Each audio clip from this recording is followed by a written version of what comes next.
Hero దైవ సంబూతుడు అని చెప్పదలుచుకోలేదు sir. నా ఉద్దేశం ఏంటంటే, ఒక మనిషి ఏదైనా ఒక ఇన్సిడెంట్ ఎక్సెల్ అయినప్పుడు వాడే దేవుడు నాకు సంబంధించినంత వరకు. ఇప్పుడు ఫర్ ఎగ్జాంపుల్ ఒక ఆటో డ్రైవర్ ఉన్నాడు, రోడ్డు మీద ఎవరైనా యాక్సిడెంట్ లో పడిపోయినారు, వాడు పని లేకపోయినా ఆపి వాళ్ళని ఎక్కించుకుని తీసుకెళ్లి హాస్పిటల్లో జాయిన్ చేసిన వాడు దేవుడు ఆ మనిషికి సంబంధించినంత వరకు. ఆ ఇన్సిడెంట్ కి ముందు ఒక ఆటో డ్రైవరు, ఆ ఇన్సిడెంట్ తర్వాత ఒక ఆటో డ్రైవరు, ఆ పర్టికులర్ ఇన్సిడెంట్ లో మాత్రం వాడు దేవుడు. అలాగే సీతారామరాజు అనే ట్యాక్సీ డ్రైవరు, రాజస్థాన్ లో ట్యాక్సీ డ్రైవరు, హైదరాబాద్ లో ట్యాక్సీ డ్రైవరు, పాలి అనే విలేజ్ లో మాత్రమే దేవుడు. ఆ విలేజ్ లో బయటకు వచ్చేసిన అగైన్ ఈజ్ ట్యాక్సీ డ్రైవర్. అది నా ఉద్దేశం.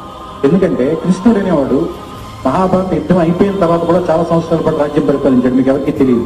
ఆయన ఒక మామూలు మనిషిలో చనిపోయాడు. ఆయన చనిపోయిన తర్వాత ఆయన రాజ్యాన్ని దొంగలు దోచుకెళ్ళిపోయారు. ఆయన కొడుకుని చంపేశారు. ఆయన భార్యను దోచుకెళ్ళిపోయారు. సత్యభామ విధవరాలుగా తపోభూములకు వెళ్ళిపోయాను. రుక్మిణి సతీసాగమనం చేసింది. ఈ విషయాలు మనకు ఎవరికి తెలియదు. ఎందుకంటే అప్పుడు కృష్ణుడు ఒక నార్మల్ యాదవ కింగ్. దానికి ముందు మాత్రమే భగవద్గీత చెప్పిన కృష్ణుడే మనకు కావాలి. ఎందుకంటే అతను అప్పుడు మాత్రమే దేవుడు. అలాగే రాముడు కూడా రామాయణం అయిన తర్వాత 10,000 years రాజ్యం చేశాడు. అప్పుడు మనకి ఎవరికి అవసరం లేదు. ఎందుకంటే రాముడు రావణుని చంపేంత వరకే దేవుడు, తర్వాత ఒక నార్మల్ రూలర్. అలాగే సీతారామరాజు అనేవాడు పాలి అనే ఊళ్ళో 534 మందిని కాపాడినంత వరకు దేవుడు. ఆ తర్వాత స్టోరీ మనకు